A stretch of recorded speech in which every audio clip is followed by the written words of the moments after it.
Welcome, everyone. Good morning. I'm Brittany Gautreaux, and we are so excited to have all of you joining us today for our International Giving Day. International Giving Day is, just as it sounds, a day where folks internationally gather and for generosity's sake and charitable giving. And we are so happy to have each and every one of you joining us on this very special day as we talk about the Northshore Schools Foundation and our Legacy Endowment Group. I am one of the co-chairs on our Legacy Endowment Committee, and we are so thankful to each and every donor and every person that is listening to us today, and as we share our stories, our insights, and who we are and how we work. So when we think about legacy, it is a much bigger conversation than just saying, when I die, I'm going to give this money to this person, or I'm going to give this jewelry item to someone else. It is a much bigger conversation that includes very intentional questions and answers that are clear to your heart and your desire of giving and what that looks like. What type of legacy do you want to leave on the world? And it kind of goes back to what Simon Sinek calls, what is your why? So what is driving you towards charitable giving and your desire to make a difference in your community? For the Northshore Schools Foundation, it is a very community focused in the Northshore community that is helping children have resources, teachers have resources to make the best education opportunity to the students in our world. So we are so thankful for all of you being here today and making the time. Before we get further into our day, I kind of want to share with you what our agenda is going to look like. I am doing a quick intro. We're going to hear from our amazing executive director, Carmen, here in just a moment. She's going to lead us through kind of the why of the organization and what we're doing in the community right now. And then we're going to hear from some of our other committee members and chairs so that we can learn more about what we're doing in our community and the impact that you specifically make on doing good here in the Northshore School District. So with that being said, we do have a few speakers coming on, and I wanted to just share with you a brief bit about who they are, what they do. The first person is going to be Becky, who is Becky Birch. She is our other co-chair. She is also the founder of the Northshore Schools Foundation Endowment and has served on the Northshore Schools Foundation board as vice president, co-president, and currently as planned giving co-chair. She also serves on the City of Bothell, UW-Bothell, Cascadia Campus Traffic Committee, the KCLS Bothell Library Board, and the Northshore School District General Advisory Committee, which advises this district on college and career readiness curriculum, Technology VP for the Assistant League of the East Side, where she earlier served as the Strategy VP, and more, just to give you an idea of her vast nonprofit leadership experience. She graduated from UT El Paso with a BA in management and joined IBM in Fort Worth, Texas, and 2 years later moved to San Francisco, where she lived for 5 years before coming to the Seattle area. She married Don Birch in 1985, and they live right here in the Bothell community. This is just a smattering of Becky's accomplishments. She says her most important role is being a wife of 35 years to Don and the mother of 2 wonderful adult children, Donnie and Stefania, who both graduated from the University of Washington in June of 2009. So we're so thankful to have Becky join us today. You'll hear from her very shortly as she interviews Jamie Clausen, who is a Northshore grad from Inglemoor High School. She went on to earn her JD from the University of Washington Law School, School of Law, and the MA from the Jackson School of International Studies in 2001, after earlier receiving a BA in International Studies from the University of Washington. She has completed a postgraduate certificate in international human rights law at Oxford University in 1998. And Jamie founded Finney Estate Law, which is as a way of addressing the need that she saw in the community for affordable, values-based estate planning, and as a way to develop a legal practice that is consistent with her own values and legal philosophy.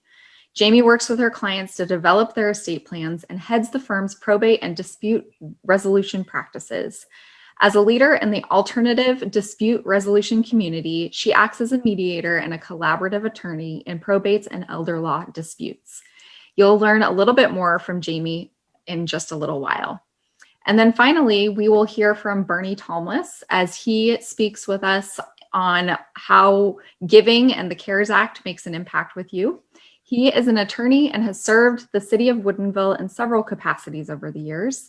Most prominently, Bernie was the mayor and was elected to the city council in 2009, and he's currently involved in the Woodinville Chamber of Commerce. Previously, Bernie has served Woodinville regionally as chair of the East Side Transportation Partnership, chair of Sound City Public Issues Committee, the PSRC Growth Management Policy Board, and the King County Regional Policy Committee. And Bernie and I will be having a conversation again on the CARES Act and how your charitable giving makes a difference and what options you have when it comes to investing and using those RMD monies for charitable giving. So more to come from both of us down the road. And with that, I'll leave it over to Carmen. Thank you. Sorry. Thank you so much, Brittany. Wow, I just got so excited. I lost my voice. Who even knew? I'm so excited to be here today talking about the Northshore Schools Foundation and how important it is that our community knows who we are and knows the important work we do. We are celebrating 25 years, which is exciting, a big part of our community since 1995. And over the years, we've morphed and changed, but we've always stayed committed to supporting whatever the district's biggest need is. So when we started in 1995, we were an organization who our community said, our kids need more than tax dollars can provide. And how can we partner with our schools to make sure that our kids get what they need? So a group of very generous donors got together, created this nonprofit with the intention of writing classroom grants and for teachers to not spend money out of their pocket. They want to value our teachers who, every day I think we become more and more aware of how valuable our teachers are. They wanted to make sure that those teachers didn't have to pay out of their pocket to do for the good of our kids. Through the years, we have grown and stretched, and right now we live in a couple different places. We live in a place where when the district wants to try something new, we support that by providing funds to start new pilot programs to try things out, just like a typical research and development department would do in a profit organization. That's what we try to enable our district to do, which they don't want to do with tax dollars, right? They want to do things that work with our tax dollars, but we have to be innovative and we have to support them. So the foundation really values innovation. We've continued on our path to always offer classroom grants. There's no school in our district that hasn't gotten a classroom grant within the last 3 years. All teachers are eligible to apply, librarians, paras, everybody can apply, and those dollars are available to them to enhance what our kids are learning all the time. Recently, we've fallen in love with, because our community has said, we want our kids to be successful after high school. There's so much more to learn than just what you learn in the classroom. So we've focused on building skills for life and have started a bunch of different initiatives, including a launch day, which teaches life skills. We focus on career days to make sure kids get exposed to different careers than maybe your family would know. We're supporting college visits, all sorts of interesting things so we can help our kids feel like they have the tools they need to be successful after school and beyond school.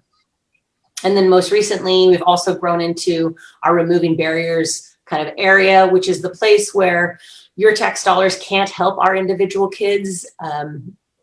It has to help the whole system. So we have been providing school supplies for kids who need it, emergency funds during COVID to families to buy groceries, and we continue to offer crisis funds. We're working with an opportunity fund that will provide kids that will actually fund almost every need they have so that they can focus on school. It's a really, really great thing.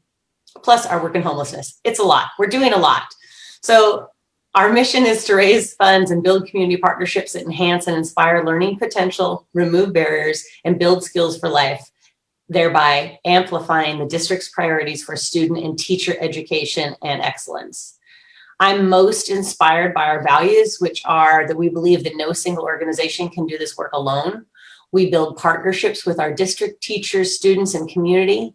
We prioritize innovation and sustainability as the two halves to any solution. And our work inspires everyone in the Northshore District to be all in for kids. You'll hear us say it all the time. So we are really doing the work that we can to be a district where all students thrive. When we started talking about endowment, it was so that this mission would never die. A nonprofit needs to have bones and structure to continue to do the work that's in front of them. It takes organization, it takes infrastructure, and our leadership, including Becky and Michelle Morris and Sherry Cranick, who you'll hear from a little bit in just a minute, came forward and said, let's make sure that the foundation is here forever. And that single move has been the biggest part of our growth in the last several years.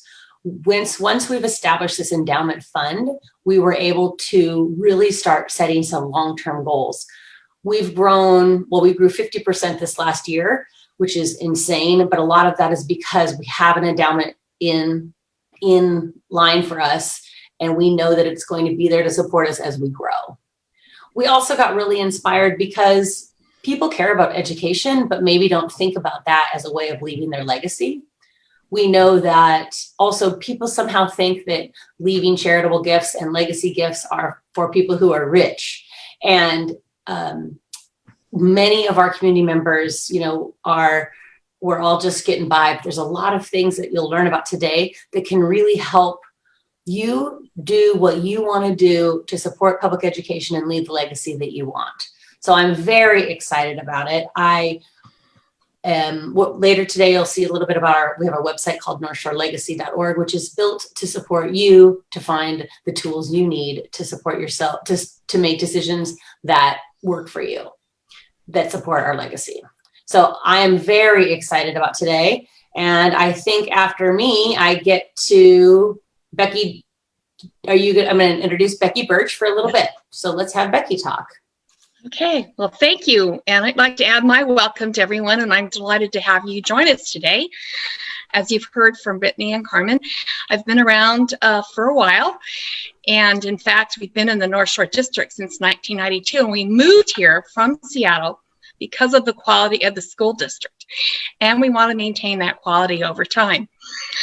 So Michelle Morris and I really believed in the mission of the foundation and the quality of education and what a difference it can make in a person's life and career. And we want to provide the sustainability of the foundation ad infinitum via the endowment fund. And really the objective was to maximize donor stewardship by using the interest generated by the endowment fund to cover all of the operating expenses of the foundation.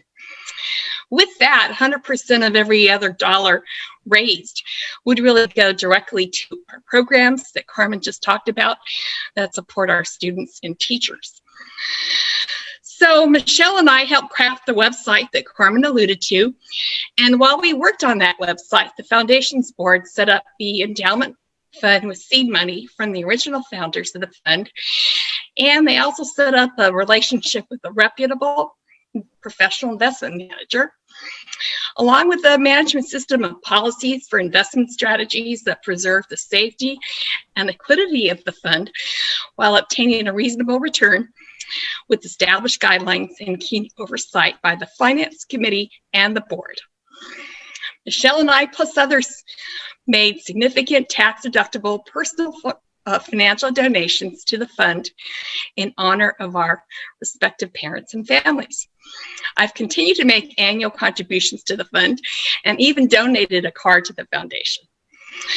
So our former foundation president, Sherry Cranick, was an early investor in the endowment fund, and let's see what led her to invest in the foundation's legacy fund.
I just heard that we're on mute. That's no good. Doesn't she look beautiful? Yeah, So I apologize for that. Let me see if I can do that just a little different. Let's see if this works. Can you hear that? No? a Give me some little, minutes. a little. Okay. It's Wow, low. that's a lot of Carmen. Okay. Sorry, technical details, they're all my fault, but let's just go back and see if I can make this just a little better. I think I know what's happening. And thank you to everyone who's texting me to tell me how to fix it. That's the best part. It's a team. Settings, playback speeds, quality. I want just to do. I didn't know. Oh, we don't care about that at all. Now we're having a commercial. I'm going to say, let's try to watch this later while I figure this out. Is that okay? Or do you want to let me share and I can play it? Sure. Would you like to? I'm ready. That? Okay, let's do that. Becky, you are absolutely sharing. You got it now, right? Yes. Okay. I think you have to unshare yours. There we go. I thought I was going to have to bust out in song, Carmen, but I will refrain. You're always welcome to do that, Joe. I think it will attract new people to. I've been watching Glee, so yeah. Okay. Okay. Oops, what happened? You're there? My voice went out.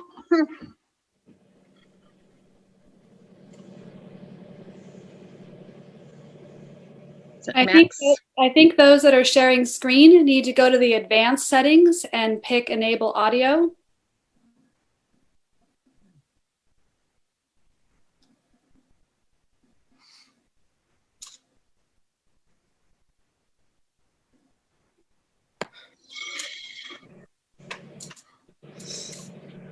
I say we let this go for now and we'll get this work because I can't find that option right now, but I will. Man, I really wanted to learn that. Oh, hold on. I just got share computer sound. Oh, yes. Let me try again. I am screen. Am I screen? Reducing wrinkles is not understanding where they come from. Yes, can you hear it? Okay. Let's not watch that though. Okay, try it again. My name is Sherry Kranick, and my kids have been in the Northshore school system since they were in elementary school. And we made the choice to pick Northshore because of the reputation and the services available to all kids. I got involved with the Schools Foundation because I wanted to make a difference. I am a first generation college graduate, and through that experience, my family, my siblings, had more doors open to them. My younger siblings went to college, and I want the same for my own children. Public education is very important to me. I wanted to make sure that the foundation had a base for sustainability. When my parents passed and I received an inheritance, it was an opportunity for me to pay it forward. The Northshore Schools Foundation, to me, is one of the things that of Northshore School District. It was such an honor to be able to donate a legacy gift to the Northshore Schools Foundation. A decision to include the Northshore Schools Foundation in your financial planning is an important one, and it's one that we take very seriously. You can find all of our information on northshorelegacy.org. Thank you so much for considering. Thank you. Well, we've heard Sherry's personal story, and I think it's similar to others who have made donations to the Endowment Fund. We've made some great progress towards funding our objective, but we still do have a bit of a way to go to meet our goal of $500,000 by 2025. In addition to sustainability, the Endowment Fund really allows the foundation to be more competitive for endowment and other types of grants due to the decrease in the foundation's administrative percentage. It also provides more money to support the board mission due to better leveraged utilization of our reserve funds. So thanks again for joining us today. We hope that you'll learn about some strategies discussed as a part of the rest of the program that will appeal to you and your desire to make a significant difference in the lives of generations yet to come. We need to produce and continue to produce contributing citizens of the Northshore community through our excellent education systems. The great jobs they'll get, they'll cover Social Security and Medicare for us, right? Yep, indeed. Are there any questions or comments? If not, we are honored to have Jamie Clausen, who is actually a Woodinville High School graduate. And she's into holistic estate planning, which is really cool. I've not seen that in anyone's title before. And we're proud of our Northshore School District graduate. Jamie? Thanks for having me. Sure, we're delighted to have you. What drew you to this line of work? So I actually ended up doing estate planning through kind of a roundabout route. I was working at a big national law firm doing corporate law, and I was doing pro bono immigration work for people who had terminal AIDS cases. And they started to also contact me about needing estate planning done. And so my firm was willing to let me go to all the continuing legal education classes to get up to speed in that area of law. And as I worked with those clients, I found that I really loved that work. And when I decided to go off on my own, I realized that a lot of the things that I was focusing on with those clients, which were their values, details of what kind of health choices they wanted made for them, really digging into the relationships they had with people they might be asking to be decision makers, really thinking through who would be an appropriate substitute parent, were the very things I thought everyone ought to be focusing on, whether they had resources or not. So when I started my firm, it was really with the intention of focusing primarily on those issues about values, family, and priorities, and not getting lost in just looking at taxes or just looking at the financial piece. And so that's been the focus of my practice since I started my own firm. Sounds wonderful. Yes. How would you say that your education in Northshore prepared you for the career that you're pursuing now? That's an interesting question.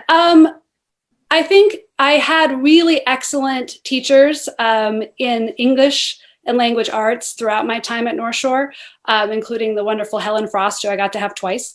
And I do think a lot of working with a good estate planning attorney is about communication. It's about making sure that you as a client really understand the options that you're being presented, really are able to think through in your own language and your own frame of reference what those choices mean to your family and have that communication go well. So I think that experience of having really great teachers in that communication area has been really helpful as I've gone on through other things in my life. Good. Awesome.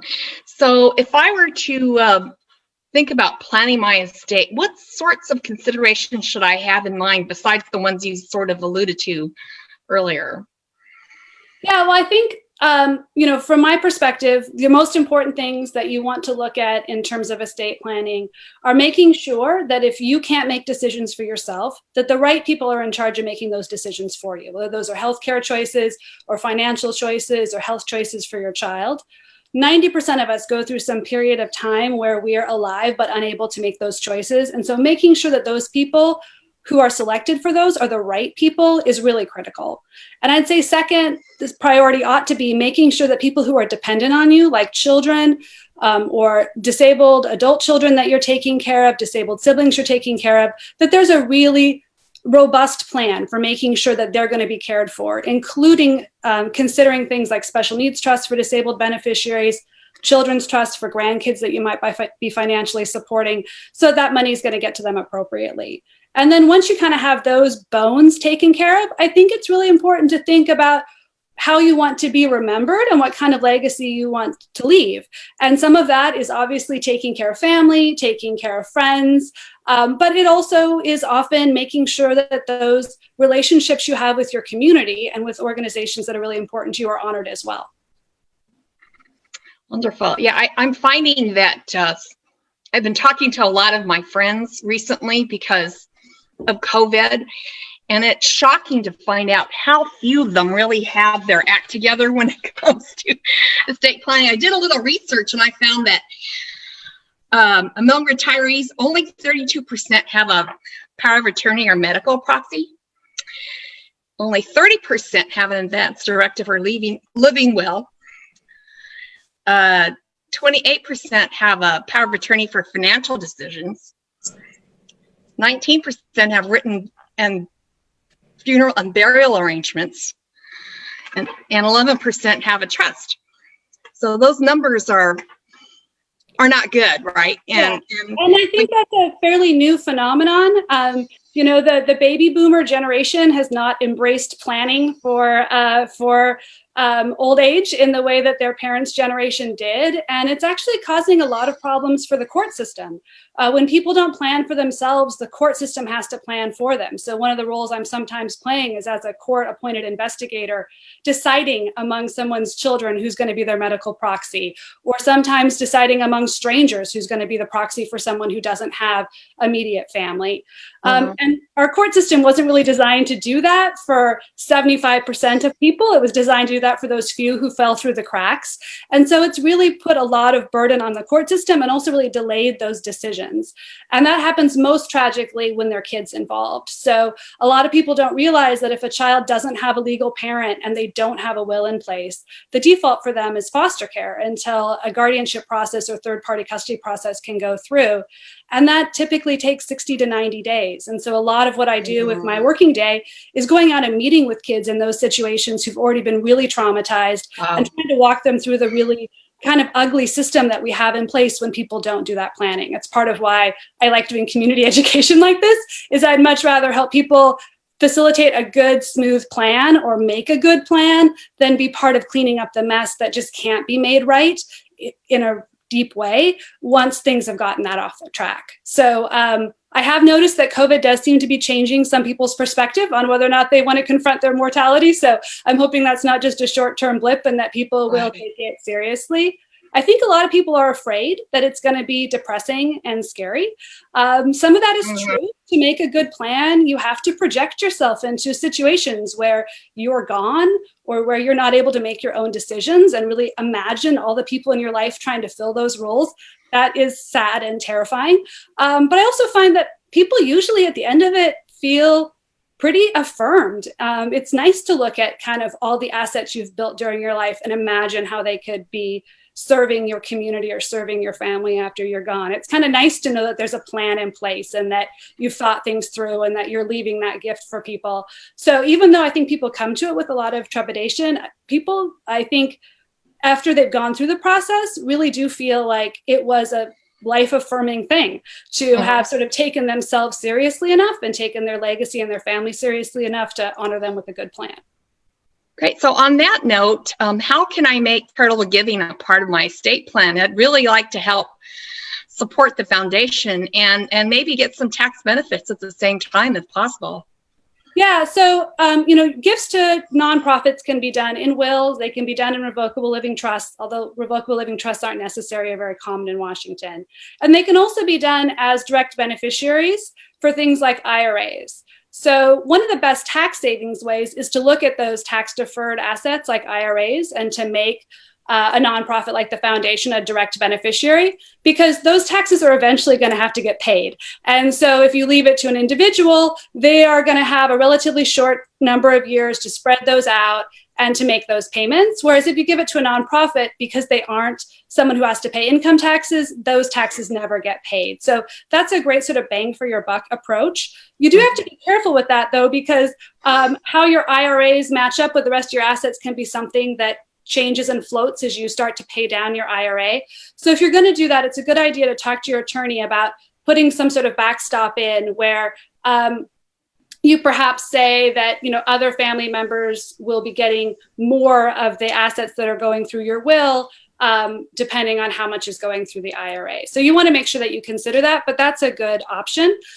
Giving through your will is also great if you're one of those people who's lucky enough to be impacted by the Washington state estate tax, which kicks in at $2.3 million, because giving charitably then makes that money sort of invisible for addressing those taxes. So people have a lot of options. And like I think Carmen was saying, it doesn't have to be a huge gift. People can just do a specific bequest of $5,000 or $10,000 in their will, and those add up and make a difference for nonprofits. I've served on a lot of boards, and there's been times when that $15,000 gift that came in that may not seem earth-shattering has been a real opportunity to do something creative that's new, to shore things up, to feel like there's a little breathing room. So I think people often think of legacy giving as something only the uber wealthy who do face things like estate taxes can or should be doing. But it's something that I think for a lot of families, once they've looked at what their family's immediate needs are, is an option for them.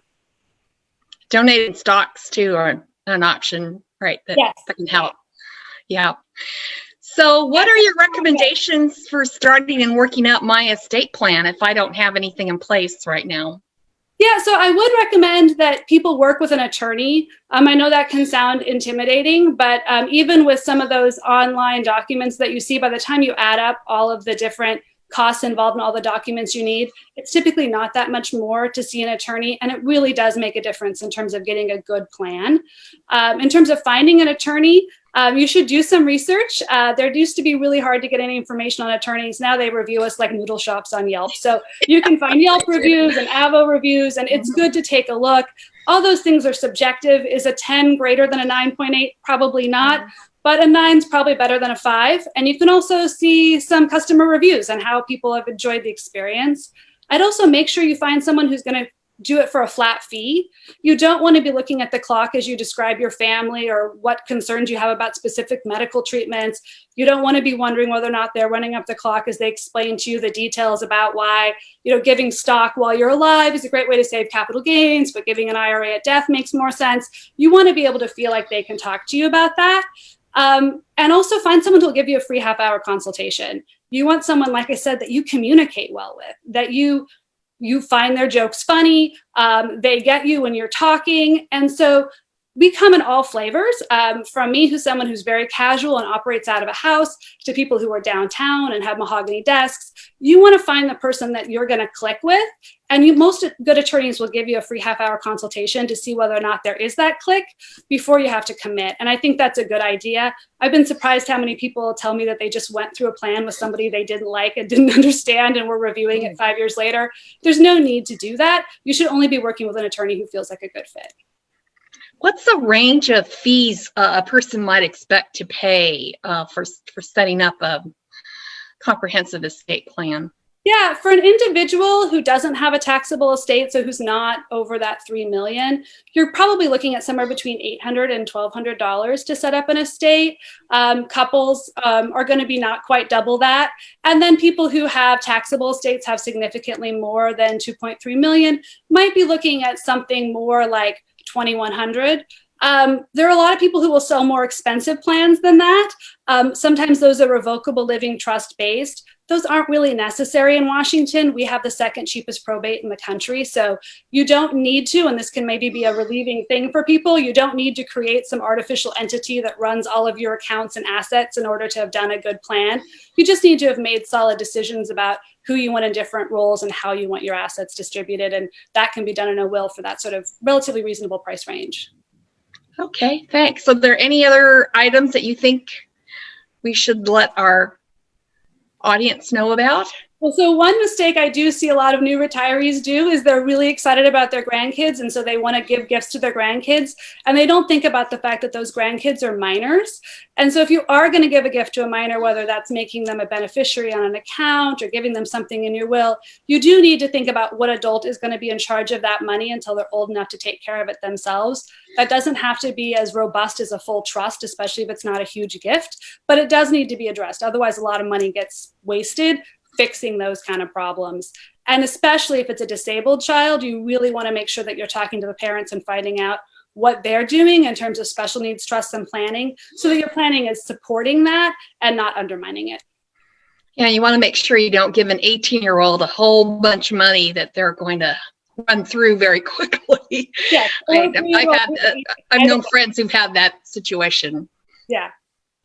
And the default is 18 if you don't otherwise say an age. But in Washington, with custodial accounts, you can easily stretch that out to 25 with no extra overhead and help make that gift last longer. Okay, wonderful. Any other questions from anyone else? If not, I'd like to thank Jamie very much for your time today and your great insights. And we look forward to working with you again in the future. Yeah, thanks for the opportunity to give back to Northshore. Absolutely. Thank you. Great product of our educational structure here. And let's see, I think I'll turn it over now to Bernie. Well, thank you very much, Becky. I'm going to ask some questions of Brittany. And first of all, I wanted to thank Brittany for everything you're doing for the foundation. I'm happy to help, Bernie. I'm going to follow up on some of the questions from Jamie. First of all, how can the CARES Act benefit my charitable giving? Well, the good news about the CARES Act and some of the changes that have come through are that this year you can write off or deduct 100% of your charitable giving donations up to 100% of your adjusted gross income. So if you are looking to give back in some way this year, previously our 2018 tax law had our charitable contributions cut as to how much we could write off on our taxes. So this year, 100% up to 100% of your adjusted gross income for the CARES Act, which is huge, huge for folks. Yeah. Thanks. I also want to follow up on something Becky mentioned. What other giving opportunities might benefit a donor financially? For example, non-cash assets like appreciated stock or real estate. Definitely. Well, there are different options, and every family is going to be unique when it comes to these opportunities. So there are certainly folks, clients of mine, I'm a financial advisor. And so I have clients that have, Chevron stock or got in on Amazon early or Microsoft or anything along those lines. And they want to make a legacy donation to the charitable foundation of their choice, hopefully Northshore Schools Foundation. And as such, you can give your stock options or an appreciated real estate asset as a gift charitably to the foundation. And typically, in most cases, that is not a tax penalty to you, as it's a gift. And then you also are providing that cost basis at current dollar values to the foundation versus it being at the cost basis you bought in at. So if you got those shares for $10 a share and now they're $3,000 a share, you can actually have the cost basis transfer over to the charitable foundation at the $3,000 price. So they're not hit with a huge tax bill either, which is a great gift opportunity for folks, especially if they're concerned and they're over that $3 million threshold for estates. It's a great way to use those stock appreciation rights or that real estate appreciation to give back and make a difference in your community. Thank you. What about donor advised funds? What are they and who gets the benefit of them? Donor advised funds are a fantastic, I forgot to say this, so I need to say this because I have to put my disclosures out there. I am not licensed to give tax advice. So the things that I'm talking about today are specifically related to general knowledge that I have in this space. And, past performance is not indicative of future results type of thing. That being said, the donor advised fund is a fantastic way for families that have potentially a little bit more wealth. They might be in the millions of dollars. It's a great way for them to designate funds in their investment accounts into its own specific account that is a donor advised fund. Now, the thing to keep in mind with a donor advised fund is once you put the money in, you can't go back and take it out. So it is specific to charitable giving. So say you have $1 million, you put $100,000 into a donor advised fund. That account will then grow and be able to be invested in a brokerage account, generally speaking, like you would have your IRA invested or a trust account invested or something along those lines. The keys here, though, is that it's charitable giving. There are tax benefits for doing so. And every year you have an opportunity to give specific dollars from either dividends or growth or selling stocks in that fund to a charity of your choice. And that is another huge benefit for folks, especially if they are at a point where they've got a lot of wealth that has accumulated, and they're just trying to find strategies of giving that money away. And it's another great opportunity to speak to your financial advisor and your CPA about those options. Thanks. Are there advantages to using my required minimum distribution for my IRA for Yes. charitable donation?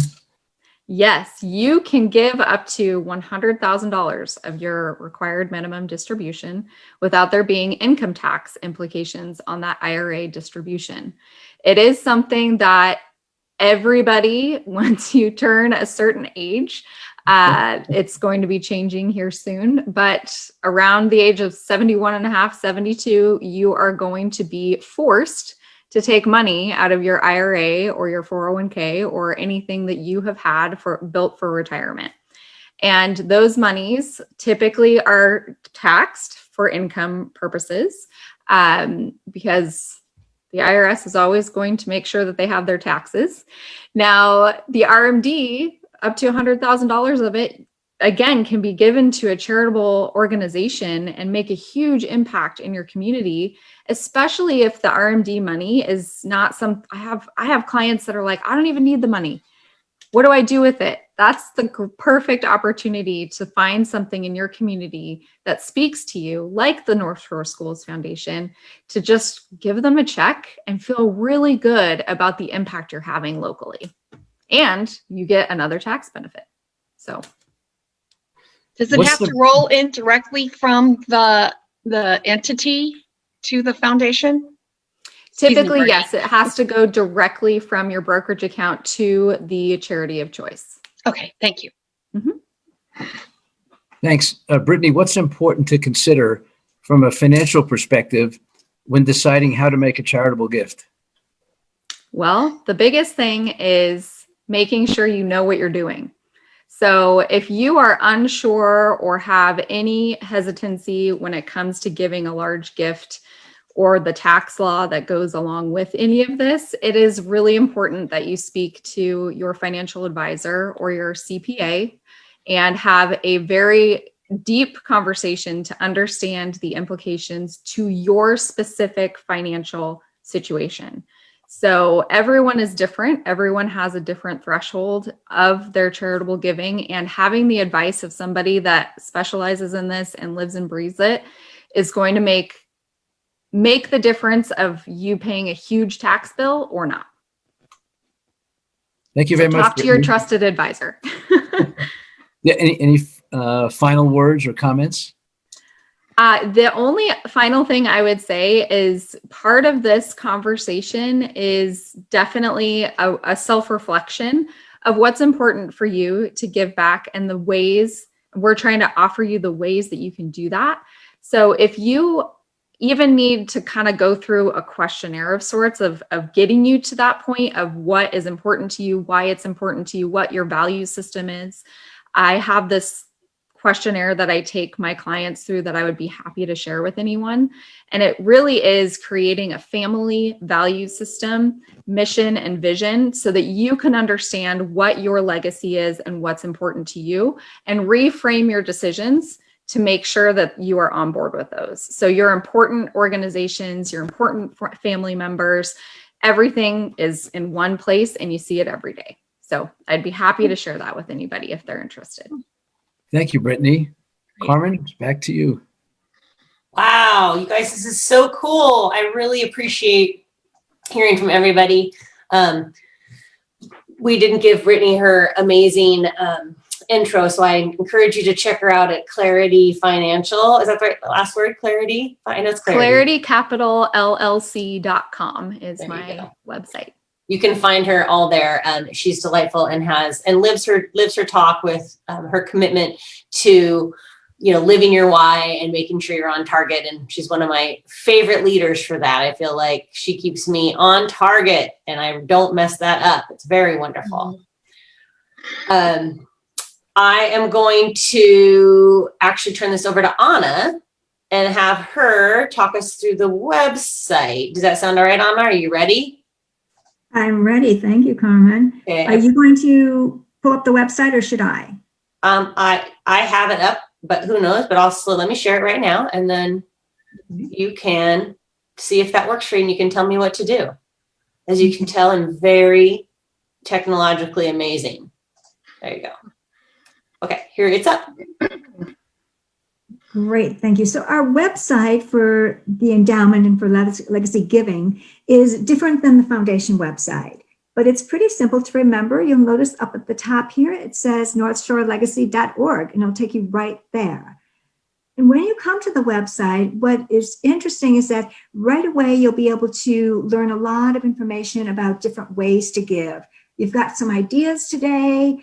You've had a lot of information, but say, for example, wills and trusts. Let's look at this one because there's a lot of general information here that you can use. So here we talk about how it works, the benefits and the next steps, gives you some language. And I think there's even a couple more links here. So these pages or these blocks here with all the different types of ways to give are really like mini resources, or I kind of think of them as maybe like a row of a library. You're going down and here's all this information about wills. And the same way this is organized holds true for other aspects, like whether it's, let's go to stocks and securities, just to give you one more quick look. Same thing, see how benefits, the next steps. And I like this because it just walks you through it one by one. And at the same time, you get a review of why it's beneficial.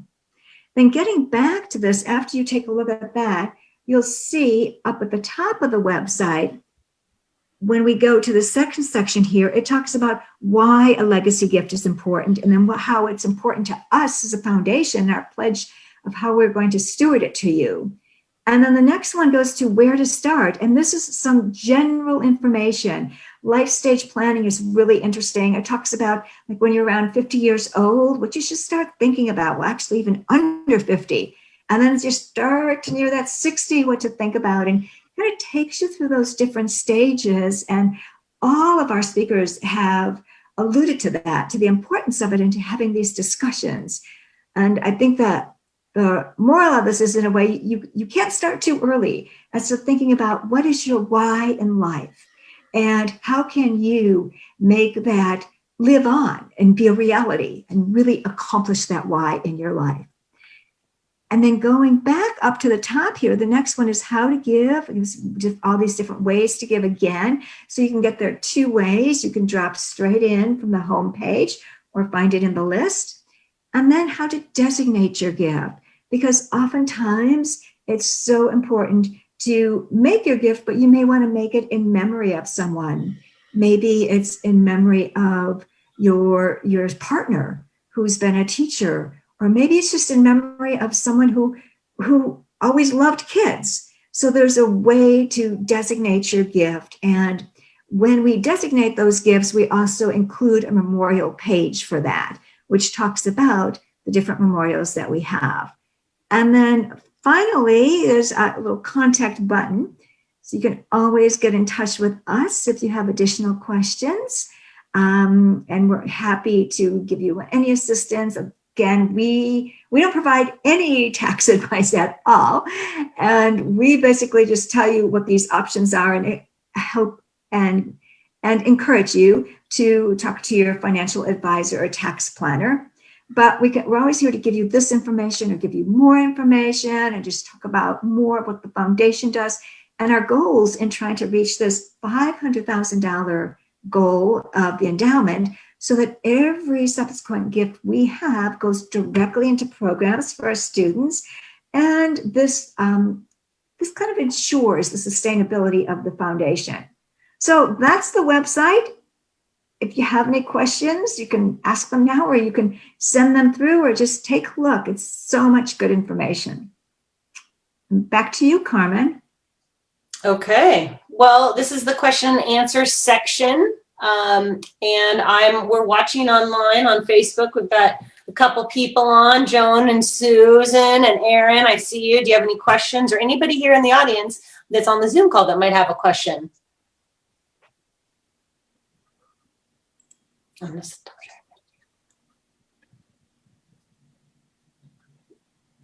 Okay, well, I feel like we're right on target, which is amazing. And if you have questions, please feel free to reach out to Anna at nsdfoundation.org. Or myself, Anna's AHNA at nsdfoundation.org. And we will be here to help you and answer any questions you can. And I'm just grateful for your time today. This is going to replay at 7 p.m. tonight. And so if you have questions, we'll be on right afterwards to answer those. And I just appreciate you. And with that, I'm going to send it back to Brittany. Awesome. Thank you, Carmen. I do have to put a plug here because there is someone that is celebrating 10 years with the Northshore Schools Foundation, and she is the fearless leader, the woman of wisdom, the passionate, just go-getter executive director of the Northshore Schools Foundation, and that is our very, very favorite Carmen. So thank you from all of us for your sacrifice, for your focus, for your passion, for just everything that you make and do in our community. Everyone that knows you is blessed by you, and you are seriously such a gift to us. So bravo to you, Carmen. Huge. Absolutely. Fabulous lady. Above and beyond. But great director. It does make you start thinking about legacy, though, when you give your big part of your life to an to organization. That's why we talk a lot to school teachers and people who've been in this district. When you make something your life, you want to make sure that it lives forever. And so that's why this is important to me too. So thank you, Brittany, above and beyond, as always. Yes. Love you so much, Carmen. So thank you for all that you do for us. And with that, I do want to share with everyone, if you don't follow us on Facebook, we do have the Northshore Schools Foundation page on our Facebook account. We also have a Northshore Legacy page, and that is literally, if you type in Northshore Legacy, you'll see a lovely photo of the Northshore Schools Foundation and what is your legacy on the bottom. Please feel free to follow us there. We provide helpful updates and newsletters on the impact you're making, but also just educational pieces on who we are, some tidbits of information that might be helpful for you as you consider charitable donations. And then also, it's just fun to get updates on how your money is being used and making an impact locally. So you can find us on Facebook. You can also sign up for a newsletter on our website. Just let us know there. And then, of course, if you would like to donate to our cause, please check us out online, and we will make sure that all of the information is available to you. But please check us out online. Hit the Give Now button. If you'd like to give to the endowment, you can specify that. And we would so appreciate any of the generosity that you could provide for us to keep this legacy going for literally generations to come. So thank you so much for being here today, making the time and the space, and we will see you all again soon.